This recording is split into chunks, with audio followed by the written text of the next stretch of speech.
My head was pounding at 4 a.m. when I woke up to double-check the Pentagon files one last time. Been getting these migraines way too often lately. Too much stress, too much coffee, not enough real meals. Sarah rolled over, squinted at my phone lighting up our bedroom. Andrew, it's 4 in the morning, go back to sleep. But I couldn't let it slide. This DoD contract renewal was make or break for our whole operation. And I'm the only guy in this place who actually knows how to navigate Pentagon red tape. Name's Andrew Walsh. I'm 47, been keeping this defense company compliant for 23 years. Started right after my Navy stint. Worked my way up from the factory floor to Senior Defense Operations Director. That morning, I'm sitting in the conference room with lukewarm coffee, praying these buzzing fluorescent lights would quit giving me a headache when Bryce Coleman walks in. This kid doesn't walk, he struts. Bryce has that terrifying confidence you see in guys who've read every business book, but never actually run anything real. He's 31, wears 1,200 suits, and carries around a laser pointer like it's some kind of magic wand. I'd spent hours preparing for this meeting. Color-coded binders, all the DoD paperwork sorted perfectly, ready to explain why I needed to fly to Washington and sit in Pentagon basements for a week straight. These aren't cocktail parties we're talking about. They're 12-hour days arguing with procurement officers who can shut down our entire operation with one signature. Sarah always jokes that I spend more time with Pentagon bureaucrats than I do at home. She's not wrong, but someone's got to keep us squared away with federal regulations. And after 23 years, I know every loophole and landmine in the system. But I never got to open that binder. Let's talk about the elephant in the room. Bryce announces with this fake smile plastered on his face. He clicks his pointer and the screen lights up. Operational efficiency improvements. Under that, some clip art scissors cutting through a dollar sign. And below that, in big red letters, legacy travel expenditures. Been analyzing our expenditure patterns, Bryce says, pacing around like he's giving some TED talk. Got to say, I'm genuinely shocked. We have senior personnel treating compliance requirements like their personal travel agency. We're not subsidizing DC vacations here, gentlemen. The room goes dead quiet, not regular quiet. That heavy silence when everyone knows someone's about to get destroyed in public. I freeze up, coffee cup halfway to my mouth. Look around the table at 15 department heads I've worked alongside for over 20 years. They all know I spend my so-called vacations in Pentagon basements until my eyes bleed, reading 300-page security manuals that could bankrupt us if I miss one detail. Nobody looks at me. They're all staring at their phones, no books, anywhere except at the guy getting publicly executed. These are guys who've seen me pull all-nighters before federal inspections, who know I haven't taken a real vacation in 5 years because every trip to DC feels like carrying the whole company on my shoulders. Andrew, Bryce says, and his voice shifts from fake friendly to target lock. This annual Washington trip, it's done. Canceled. We're going digital first. It's 2025, man. If you can't handle it over Zoom, it's probably not worth doing. My stomach drops. Sarah's been planning to use my bonus from this contract renewal to finally pay down the mortgage. Her surgery last year wiped out most of our savings, and we've been treading water ever since. This isn't just about professional pride. It's about keeping our house. Bryce, I say, surprised my voice stays steady with this hammer pounding behind my skull. Pentagon renewals aren't Zoom meetings. DoD requires physical verification of security protocols. It's literally in the regulations. No trip, no clearance. No clearance, no manufacturing authorization. He actually laughs. Not a real laugh, one of those dismissive sounds that makes your skin crawl. That's legacy thinking, Andrew. Old school mindset holding us back. Had Ashley researched the whole process. It's just paperwork. Fill it out, email it over. Done. We don't need to blow $8,000 so you can play tourist in DC. That hit like a punch to the gut. He's not just questioning my travel budget, he's calling me a thief. Saying 23 years of missed family dinners, holidays spent in airport lounges, the pure hell of keeping our security clearances active in an industry where one mistake means bankruptcy. Saying all that was just me scamming free trips to Washington. The migraine spikes behind my right eye. I think about Sarah making dinner alone again last night, waiting for me to get home from another late meeting about compliance deadlines. Think about our grandson asking why Grandpa's always working on weekends. I look at this kid and realize he doesn't care about regulations, doesn't understand risk. He wants a quick win to show the board, and I'm his target. Okay? I whisper. What's that? Bryce cups his ear like some theater performance. I said, okay.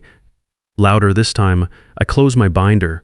The snap echoes like a gunshot. If that's your call, Bryce, I'll follow orders. Walking back to my desk feels like a death march.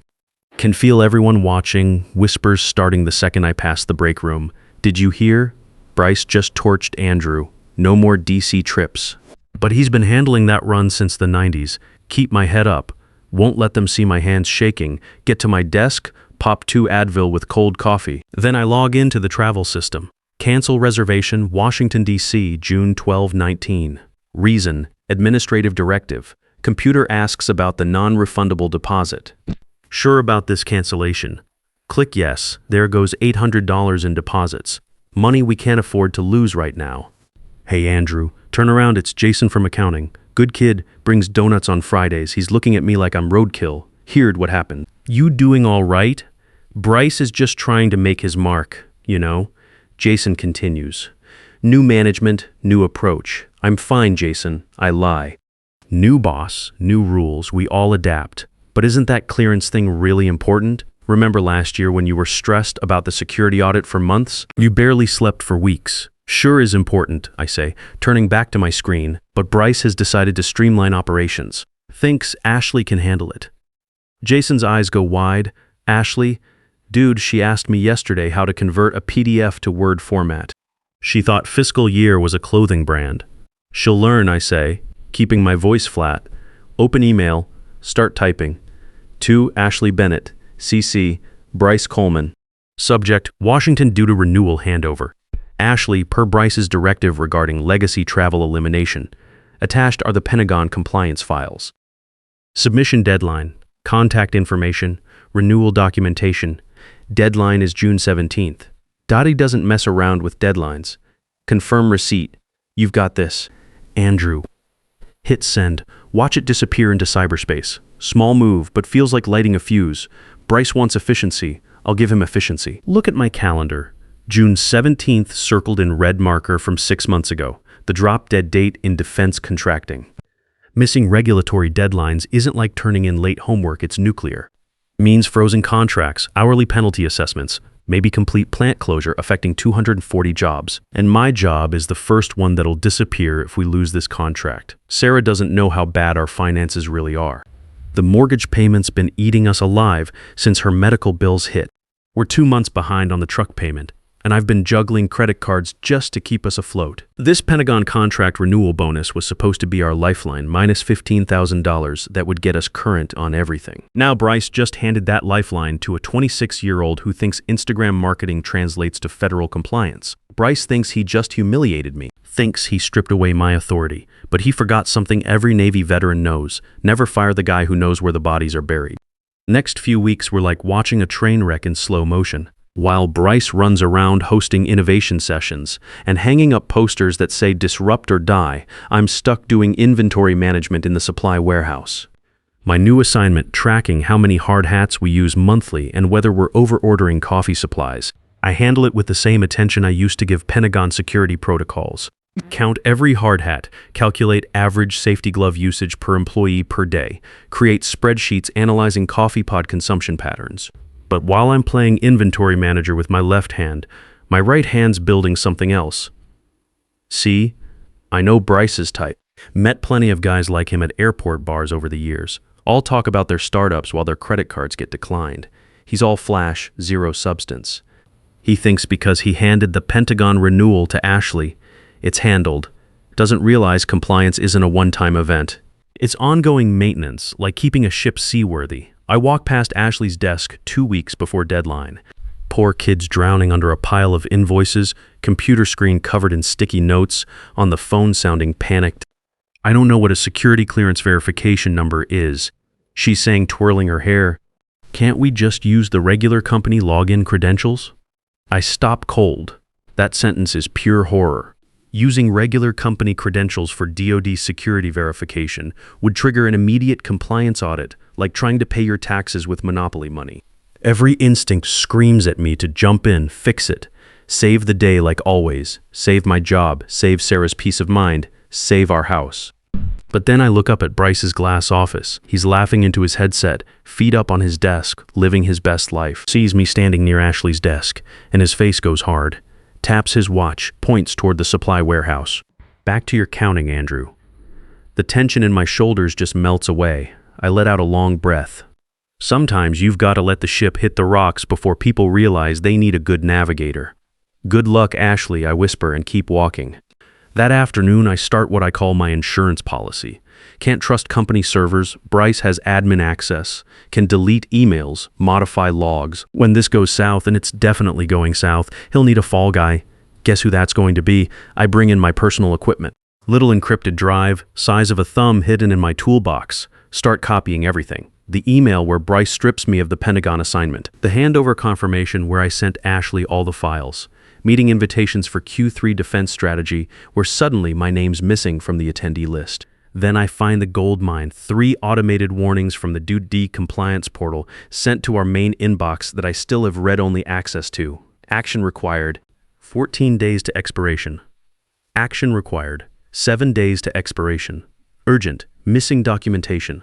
Ashley opened all 3. I can see the timestamps. Then she moved them to a folder labeled To Do Later. I screenshot everything. Save the access logs showing who opened what and when. Download the metadata. Feel like some kind of intelligence operative in my own workplace? Back in the Navy, we called this covering your 6, making sure nobody could stab you in the back without leaving evidence. Andrew, Bryce's voice booms across the office one afternoon. How's that inventory audit coming along? I turn around slow. He's standing there with a couple junior sales guys putting on a show.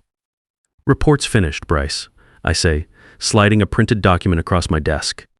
We're over-ordering 2-ply toilet paper in the executive washroom. Recommend switching to single-ply to match your cost-cutting objectives. Sales guys snicker. Bryce's smile flickers for just a second before he recovers. Outstanding work, Andrew. See, everyone contributes value. Grabs my report, tosses it on a pile of unread documents without looking. By the way, Ashley tells me the Pentagon situation's under control, says the portal's user-friendly. Guess we didn't need that expensive vacation in DC after all.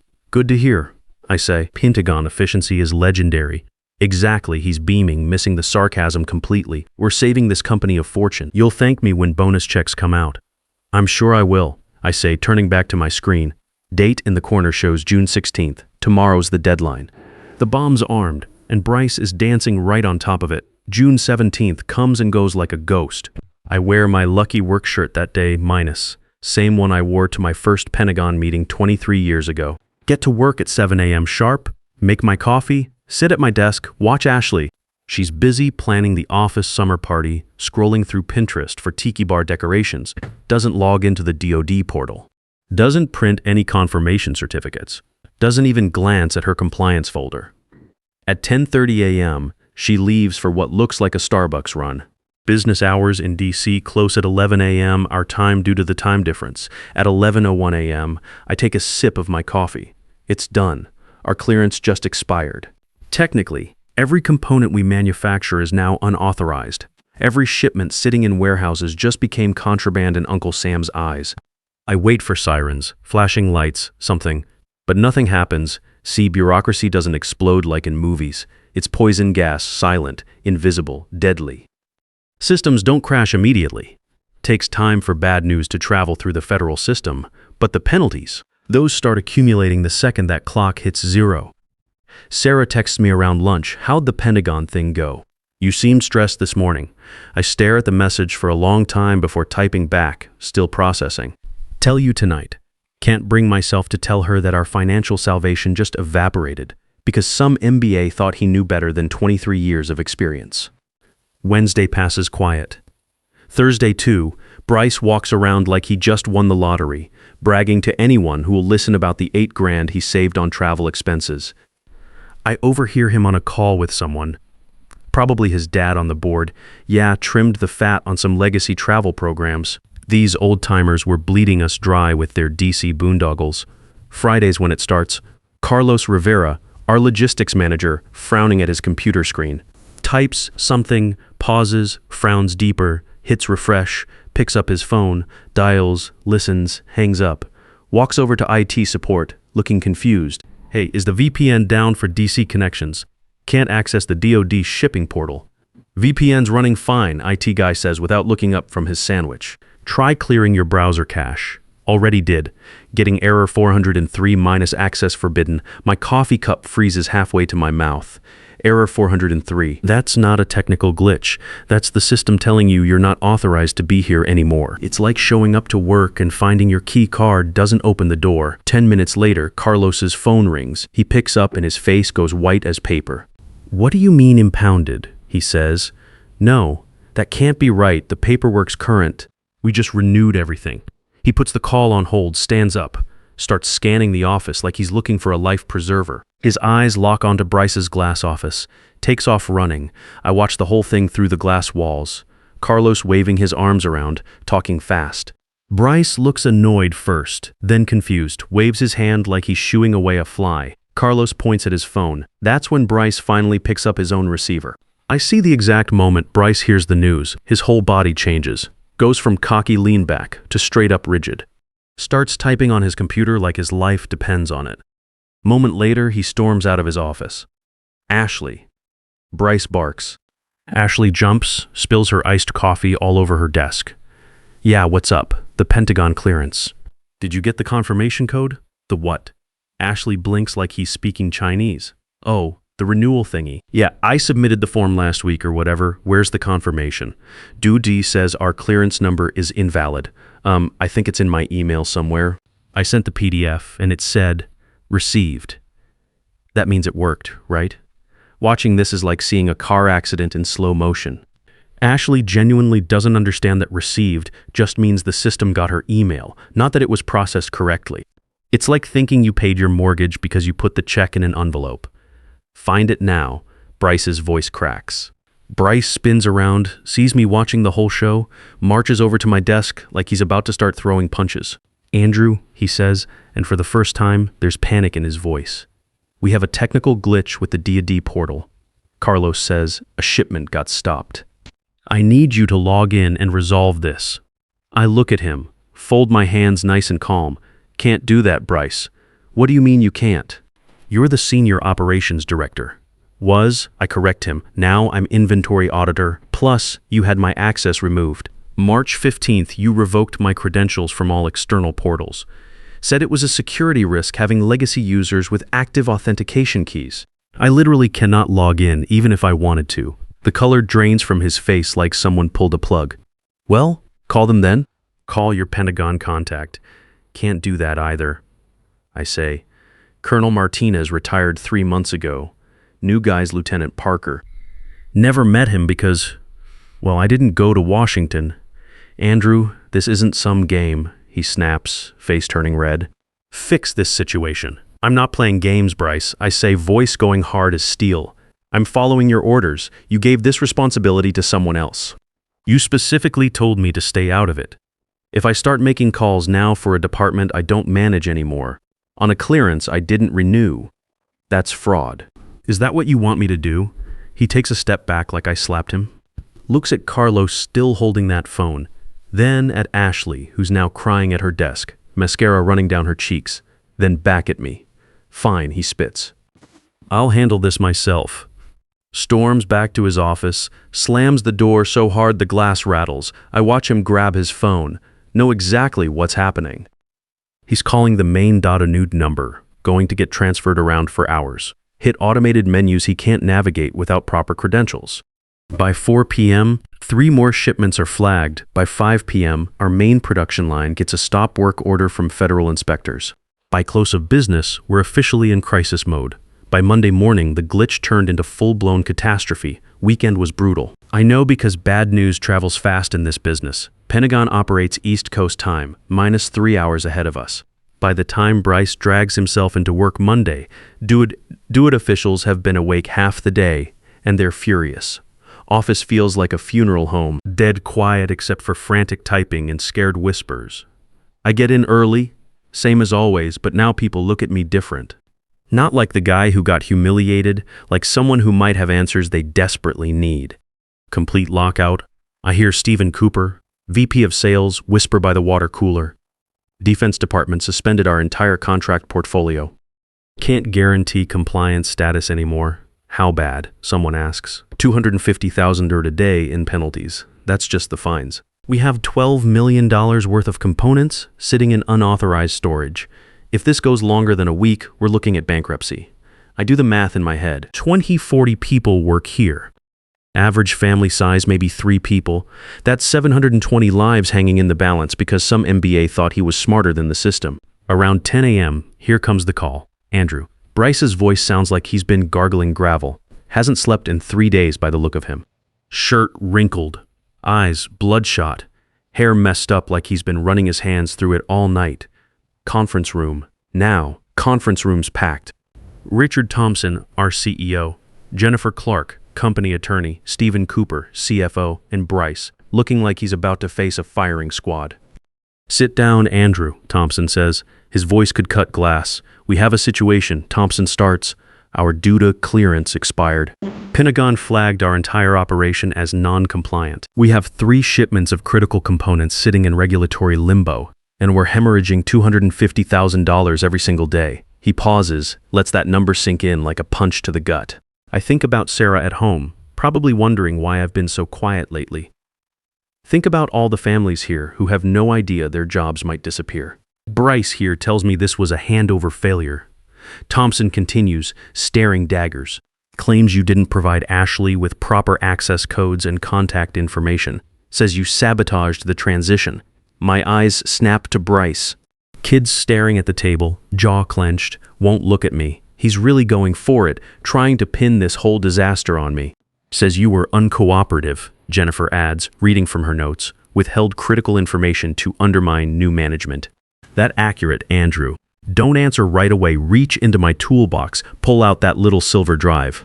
Set it right in the middle of the table, like I'm laying down a royal flush. Mr. Thompson, I say, voice calm and steady. I've worked here 23 years, never missed a deadline, never failed an inspection.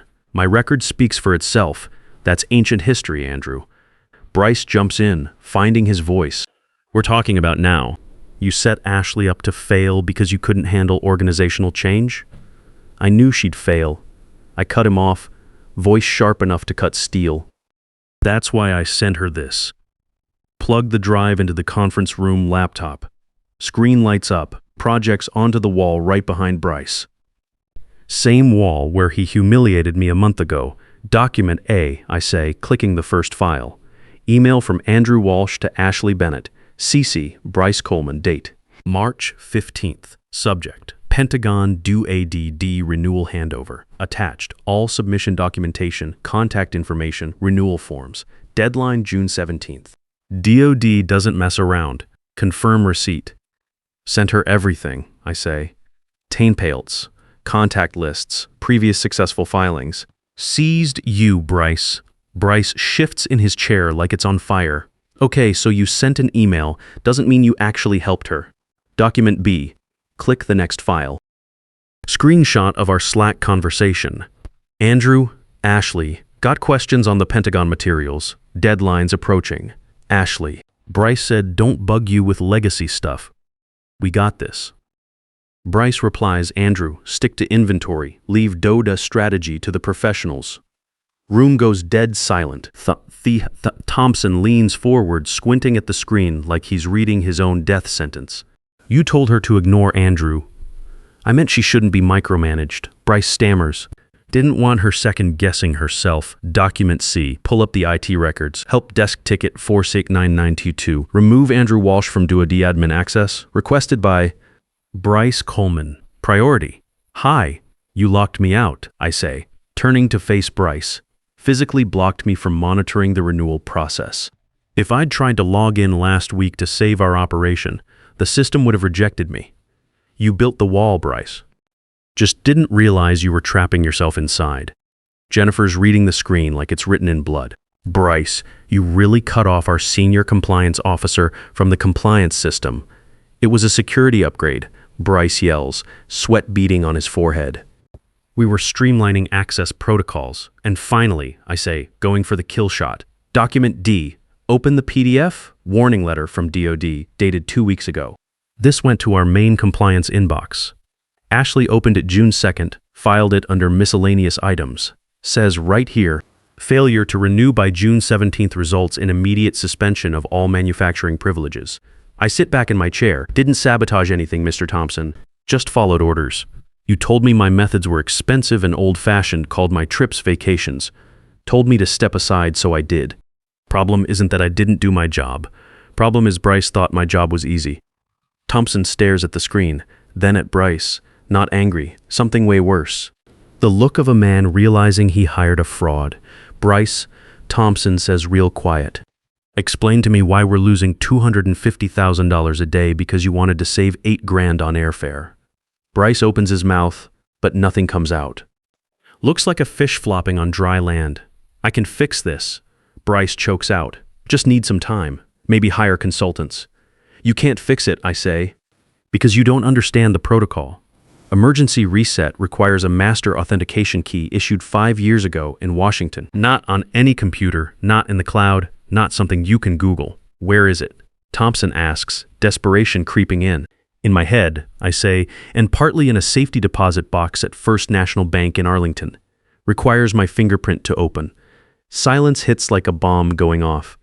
Bryce slumps in his chair, finally gets it. He didn't just lose a contract. He handed me a loaded gun and watched me aim it at his career. Let me get this straight, Thompson says. Voice dangerous. You fired the only person who can fix this, canceled the trip that would have prevented it, then lied to the board about having backup plans. I didn't know about the bank thing, Bryce whimpers. Nobody told me. It was in the emergency protocols manual. I say, smooth as silk.